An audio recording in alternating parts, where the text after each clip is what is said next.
नमस्कार दोस्तों, मैं हूं विक्की रत्नानी। फिर से हाजिर हूं आपके सामने कुछ ज़रूरी बातों के साथ जो हमें दिखाए नहीं जाते, लेकिन हमें जानना बहुत ज़रूरी है, क्योंकि वो सवाल आपके हमारे लिए बहुत महत्वपूर्ण है।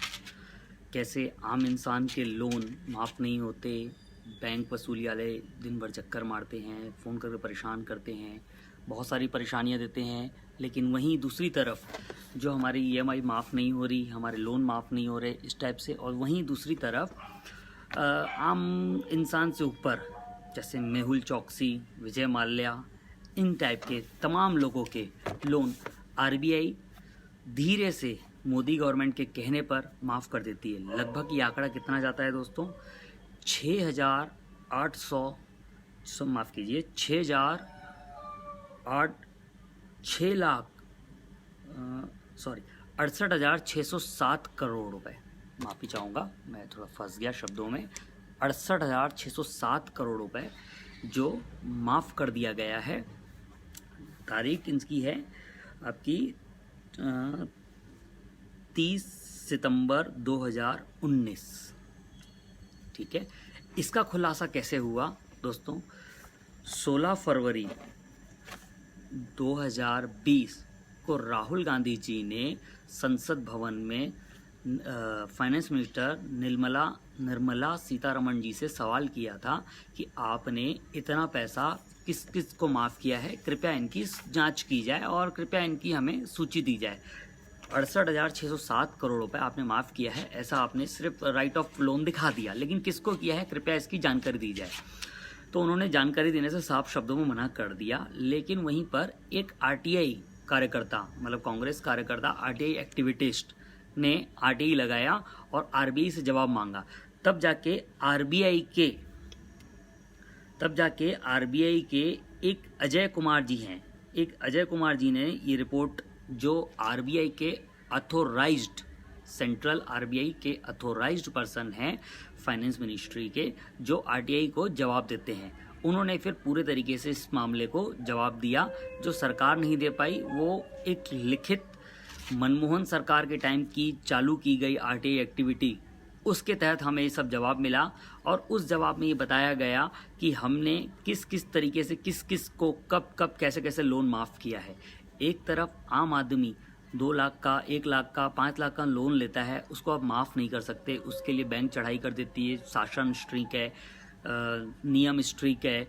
लेकिन वहीं दूसरी तरफ इतने बड़े लोगों के लोन आप माफ़ कर देते हैं, और कम से कम बताना भी आप जरूरी नहीं समझते। राहुल गांधी जी ने जब सदन में ये चीज़ मुद्दा उठाया था 16 फरवरी 2020 को, तो आपने साफ शब्दों में मना कर दिया।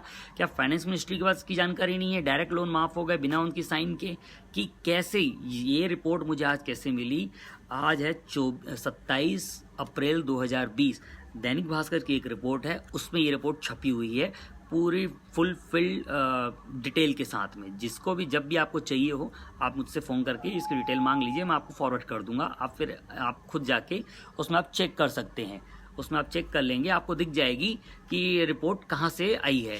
और आरबीआई ने पूरा जवाब दिया है, आरबीआई ने पूरा ये डिटेल दिया है कि हमने कब कब किस किस को कितना कितना लोन माफ़ किया है। ये मोस्टली लोन जो 68,607 करोड़ रुपए जो मोदी सरकार ने माफ़ किया है, ये पूरा का पूरा किया है मेहुल चौकसी, समझ लीजिए गोल्ड ज्वेलर्स वाले, या एग्रो इंडस्ट्रीज़ वाले, या रोटोमैक पेन वाले, या मतलब मेहता कंपनी, या इस टाइप की सारी कंपनियों के, मेरे पास पूरी इसकी डिटेल है। पूरा मैंने पेपर से ही निकाला है, आरटीआई के पेपर से ही निकाला हुआ है कि मैंने कहाँ कहाँ इसको नोटिफाई किया है, और पूरी डिटेल हमारे पास रिकॉर्ड है। मोदी सरकार आम आदमी का 2 लाख रुपए माफ़ नहीं कर सकती, 68,607 करोड़ रुपए बड़े कंपनियों को माफ़ करके देश के पैसे को मिसयूज़ कर रही है। इसलिए आज हमारा देश का खजाना खाली हो रहा है। इसलिए आज इस कोरोना की महामारी में हमको मोदी गवर्नमेंट मध्यम वर्गीय परिवार को कोई सपोर्ट नहीं कर पा रही। क्या होता है, जब आपके पास पैसा होता है तो आप दिलगी से बांटते हैं और किसी की मदद के लिए आगे आते हैं। जब आपका खजाना खाली होता है तो आप अपने घर के खर्चे भी काटते हैं। तो वही आज ऐसा हो गया है, जो डीए काटना चालू कर दिए गवर्नमेंट, पुलिस प्रशासन का या सरकारी कर्मचारियों को डीए काटने पर नौबत आ गई, समझ लीजिए उनकी स्थिति खराब है, अंदर से स्थिति खराब है, तो आम आदमी कहाँ सोचेगी। तो ये तो एक मुद्दा हुआ, ऐसे हजारों मुद्दे हैं जो मोदी सरकार ने हमसे छुपाए हैं। इसीलिए कभी हमको ताली बजवाती है, कभी हमसे दिया जलवाती है, कभी मिसगाइड करके रात को एक आदेश जारी कर दिया जाता है कि कल सुबह सारी दुकानें खोल दी जाए, ताकि आप इन सब चीज़ों में उलझा रहे। कभी हिंदू मुस्लिम हो जाता है, कभी साधुओं के ऊपर कुछ हो जाता है, कभी दंगा हो जाता है, कभी शाहीन बाग वाली चीज में बिरयानी हो जाता है। ये सब मुद्दे होते नहीं, ये सब मुद्दे लाए जाते हैं ताकि आपका ध्यान उधर से उधर भटका रहे। जैसे आप छोटी सी चीज़ मान लीजिए, एक मोबाइल होती है, मोबाइल में आप दिन भर व्हाट्सएप यूज़ कीजिए, दिन भर यूट्यूब यूज़ कीजिए, तो मोबाइल की बैटरी आप कैसे यूज़ करते हैं वो आपके ऊपर है। वैसे ही एक इंसान का दिमाग होता है कि आप उसको किस तरफ भटका के आप कैसा यूज़ कर सकते हैं। अगर आप दिन भर में आप न्यूज़पेपर में, न्यूज़ चैनल और न्यूज़पेपर में उलझे रहेंगे तो आप घर जो मम्मी पापा कोई काम बोलेंगे तो आप काम नहीं कर पाएंगे, बच्चों के साथ खेलना है तो आप खेल नहीं पाएंगे, फिजिकल एक्टिविटी करना और नहीं कर पाएंगे, क्योंकि आपका ध्यान पूरा टीवी की तरफ है। सेम चीज़, अगर दिन भर आप पबजी खेल रहे हैं तो आप घर में काम नहीं कर पाएंगे और घर वालों की गाली खाएंगे। सेम इसी पैटर्न पे मोदी सरकार सबका ध्यान भटकाती है, पूरा का पूरा ध्यान भटकता रहेगा आपका, तो असल मुद्दों से आपको भटका दिया जाएगा। इसलिए मोदी गवर्नमेंट से कोई भी न्यूज़ चैनल सवाल नहीं करती है। आइए मैं बताता हूं आपको किस किस का कितना कितना कैसे कैसे लोन माफ किया गया है। ये आरटीआई एक्टिविस्ट ने एक चीज़ और बताई कि ये सारे लोन, जितने भी लोन माफ़ हुए हैं, ये 30 सितंबर 2019 तक के माफ़ हुए हैं। ठीक है, इसमें पहला नाम लेते हैं, सबसे बड़े लोन डिफ़ॉल्टर का नाम आता है इसमें सबसे बड़ा लोन डिफ़ॉल्टर पहला आता है फर्स्ट नंबर पे, मेहुल चौकसी, गीतांजलि जेम्स, 5,492 करोड़ रुपए, 5,492 करोड़ रुपए मेहुल चौकसी का लोन माफ हुआ है, जो किसी को मालूम नहीं, जिसके बारे में सरकार के पास कोई बातचीत नहीं, सरकार इसका जवाब देती नहीं। ये तो आरटीआई के माध्यम से हमें जानकारी मिल गई। ये तो आज दैनिक भास्कर की एक खबर में छप गया पूरी डिटेल के साथ, तभी पता पड़ा कि 5,492 करोड़ रुपए मोदी सरकार ने हमारा मिस यूज किया है। दूसरा नंबर आता है गिली इंडिया 1109 करोड़ रुपए। ये सारी चीजें मेरे पास ऑन रिकॉर्ड प्रूफ हैं, आप ले सकते हैं। तीसरा है नक्षत्र इंडिया लिमिटेड, 1,447 करोड़ रुपए। चौथा आता है झुंझुनवाला, संजय झुंझुनवाला, संदीप झुंझुनवाला RIR एग्रो, इसका है 4,314 करोड़ रुपए। पांचवा है वीनस डायमंड, जतिन मेहता जी, 4,076 करोड़ रुपए। सातवां है रोटोमैक पेन, अपन जो बचपन में यूज करते हैं रोटोमैक पेन, ग्लोबल इंडिया के नाम से उनका वो था, रोटोमैक ग्लोबल पेन के नाम से था, कोठारी ग्रुप, इनका है 2,000 करोड़ रुपए। खुडॉस किमी पंजाब लिमिटेड, 2,326 करोड़ रुपए। अच्छा, इसमें मजे की बात आपको एक चीज़ और बता दूं, अभी रामदेव बाबा न देश से भागे हैं, न मर गए हैं, न डिफॉल्टर घोषित हुए हैं। इसमें बाबा रामदेव का भी कर्जा माफ़ किया गया है। बाबा रामदेव का है रुचि सोयास इंडस्ट्रीज लिमिटेड, इंदौर की कंपनी है। बाबा रामदेव न अभी डिफॉल्टर हुए हैं, न कहीं ये अभी देश से भागे हैं, फिर भी बाबा रामदेव का कर्जा माफ़ कर दिया गया। 2,212 करोड़ रुपए, ये दैनिक भास्कर की रिपोर्ट में छपा है, कोई मैं अपने घर से आंकड़े नहीं निकाल रहा हूँ, दैनिक भास्कर की आज की रिपोर्ट में छपा है, आप खुद भी देख सकते हैं। क्या ये सब चीज़ें न्यूज़ में बात करने का मुद्दा नहीं है? क्या इन सब चीज़ों के पीछे न्यूज़ में बात नहीं होना चाहिए? क्या इसीलिए मोदी सरकार सिर्फ लोगों को उलझाने का काम करती है कि माइंड डिस्टर्ब करो और इधर से RBI खाली करते जाओ? आपको मालूम है, आज से 2-4 नाम और हैं, पहले सुन लीजिए फिर आगे बात करते हैं। जूम डेवलपर ग्वालियर, 2,012 करोड़ रुपए। जूम डेवलपर ग्वालियर, तब भी इनकी शिवराज सरकार थी, इंदौर में भी शिवराज सरकार है, ग्वालियर में भी शिवराज सरकार है, उसी सरकार के तहत उनकी मिली भगत से ये सब माफ हुए हैं। जूम डेवलपर का 2,012 करोड़। हरीश मेहता जी, अहमदाबाद, प्रीशियस डायमंड कंपनी, इनका है 1,962 करोड़ रुपए। विजय माल्या, किंगफिशर, 1934 करोड़ रुपए। विजय माल्या पर हमने इतना हल्ला बोल किया था, लेकिन एक्चुअल तो उनके बाद है। 1936 तो अभी तक समझ लीजिए सबसे कम हुआ, 1934 करोड़ सबसे कम हुआ। उसके बाद तो लाखों लोगों ने डिफॉल्ट किया है। तो इतना बड़ा डिफॉल्ट करने के बावजूद सरकार मतलब इतने मजे से बैठी हुई है। देश बिकने नहीं देंगे, एयरलाइंस भेज देंगे, देश बिकने नहीं देंगे, हमको सारी चीज़ बेच देंगे, एयरलाइन बेच देंगे, और आपका क्या बोलना चाहिए, रेलवे बेच देंगे, एयरपोर्ट बेच देंगे, सारी चीज़ें, सारी कंपनियां बेच देंगे, लेकिन देश बिकने नहीं देंगे। देश का एक एक कतरा कतरा बेच देंगे, लेकिन देश नहीं बिकने देंगे। ये वैसा ऐसा मुद्दा हो गया दोस्तों, जैसे एक आपने कोई कार खरीद ली हो, 1 करोड़ रुपए की मर्सिडीज कार कोई खरीद ली हो, और आपने बोला भैया मैं मर जाऊंगा कार नहीं बेचूंगा। कार का टायर बेच देंगे, कार का सीट बेच देंगे, कार का स्टेयरिंग बेच देंगे, सारी चीज़ें बेच देंगे, लेकिन कार नहीं बेचने देंगे। ये तो वही वाला हिसाब हो गया, देश नहीं बेचने देंगे, लेकिन देश की एक एक चीज़ बेच देंगे। तो 68,607 करोड़ रुपए जो आप मोदी सरकार ने दिया है, माफ़ किया है, क्या इस पे कभी किसी मीडिया में डिबेट होते देखा है, कभी किसी मीडिया को क्वेश्चन करते हुए देखा है? आपको भी ये बता दूं, 2,000 करोड़ रुपए सालाना पैकेज होता है मीडिया का, जो मोदी गवर्नमेंट उनको देती है। 2,000 करोड़ रुपए सालाना जो पैकेज देती है, तो वो इंसान किस रूप में उनसे सवाल करेगा? क्या आपने कभी ये सब सोचने की कोशिश की है?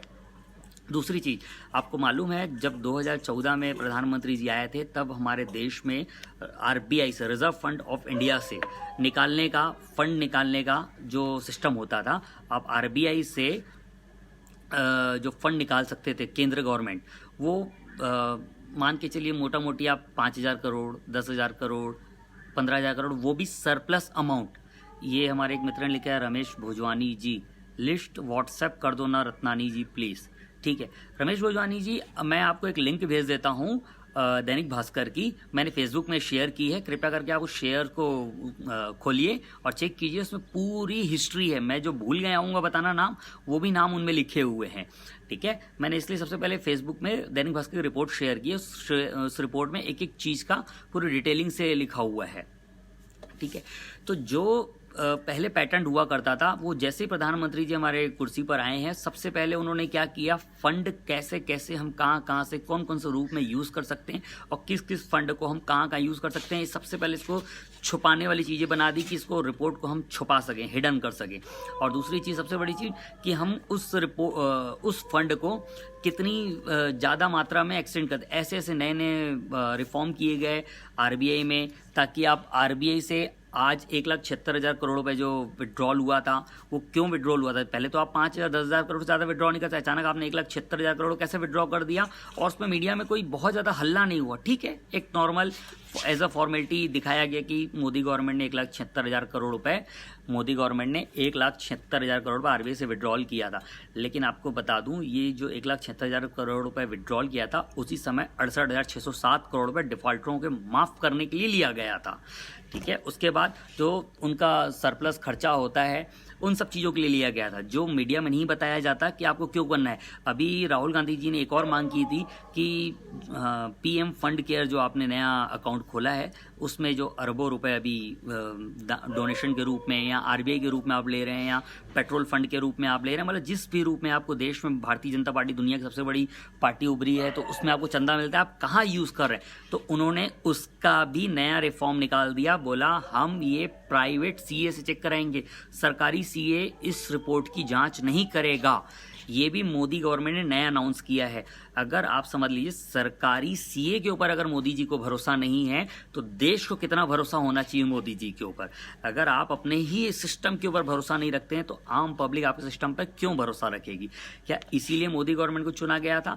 मोदी गवर्नमेंट सिर्फ ध्यान भटका के, सिर्फ लोगों को उलझा के, सिर्फ पैसे को गबन करने का तरीका ढूंढ रही है? क्या ये सब चीज़ें हमें जानने का अधिकार नहीं है? दोस्तों, हम सब पढ़े लिखे लोग हैं, हम सब जानकार लोग हैं। सिर्फ हिंदू हिंदू हिंदू करके ये चीज़, सिर्फ हिंदू मुस्लिम, मोदी जी खुद हिंदू मुस्लिम के लिए शांति संदेश देते हैं, और उनके भक्त हिंदू मुस्लिम के नाम से एक दूसरे भाई से लड़ जाते हैं, एक पड़ोसी से लड़ जाते हैं। क्या यही हमारे देश की अच्छे दिनों की सौगात है? क्या यही हमारे देश में होना बाकी रह गया था कि अच्छे दिन इसी को बोला जाता था कि आप सिर्फ लड़ते रहिए हिंदू मुस्लिम के नाम से, उलझते रहिए और मोदी जी शांति संदेश देते रहें, इसी को बोला गया था अच्छे दिन।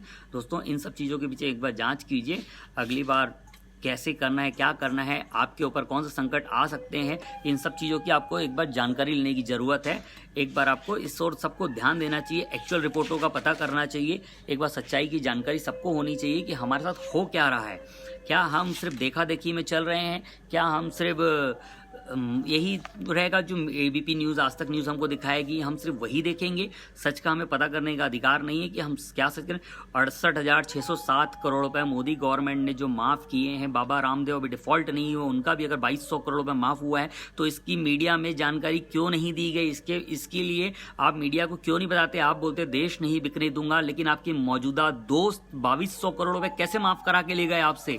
तो ये सब चीज़ों को जानने का अधिकार है और सब मैंने फेसबुक पे लिंक शेयर की है उसको आप लिंक खोलिए और आप खुद चेक कर सकते हैं इन सब चीज़ों की सच्चाई कितनी है ना। तो मीडिया का आप रंग दिख रहा है आपको। और दूसरी चीज़, आज एक मुझे बहुत दुख हुआ कि आज यूपी के बुलंदशहर में फिर से 2 साधुओं का मर्डर हुआ है, जिसके लिए कोई मीडिया पे कोई खासी चर्चा नहीं है। एक फॉर्मेलिटी के तौर पे सिर्फ दिखा दी गई, एक फॉर्मेलिटी किया गया कि ठीक है आप आइए और वेलकम न्यूज़ देखिए। ऐसा नहीं होता है ना। आप पालघर के न्यूज़ पर जो पूरे देश के हिंदुओं का खून खोल गया था, अभी सारे हिंदुओं का खून ठंडा हो गया, पानी हो गया, और सारे मीडिया का, अर्नब गोस्वामी का खून ठंडा हो गया, सारे भाजपा कार्यकर्ताओं का खून ठंडा हो गया, सारे साधु समाज का खून ठंडा हो गया। सिर्फ पालघर में मामला क्यों? क्योंकि वहाँ पर भाजपा की सरकार नहीं थी। जहाँ भाजपा की सरकार है वहाँ खून खोलेगा, और जहाँ भाजपा की सरकार नहीं है वहीं पर हिंदुओं का और भाजपाओं का और साधु समाज का खून खोलेगा, साधुओं की हत्या पर। और जहां भाजपा की सरकार है वहां पर आपको मुंह बंद करने का बोला जाता है। क्या यही देशभक्ति है? क्या यही सच्ची हिंदुस्तानी प्रेम है? क्या यही देश का संदेश था? हिंदू मुस्लिम सिख ईसाई हम सब हैं भाई भाई, यही संदेश था क्या? जनगण मन में भी यही लिखा था, भारत भाग्य विधाता यही लिखाता है कि क्या इन सब चीज़ों की हमें जानकारी की ज़रूरत नहीं है? क्या इन सब चीज़ों को अवेयर होने की हमें ज़रूरत नहीं है? दोस्तों मैं बहुत ज़्यादा समय नहीं लूँगा, बस इन सब चीज़ों के साथ धन्यवाद करता हूँ। नमस्कार, वंदे मातरम।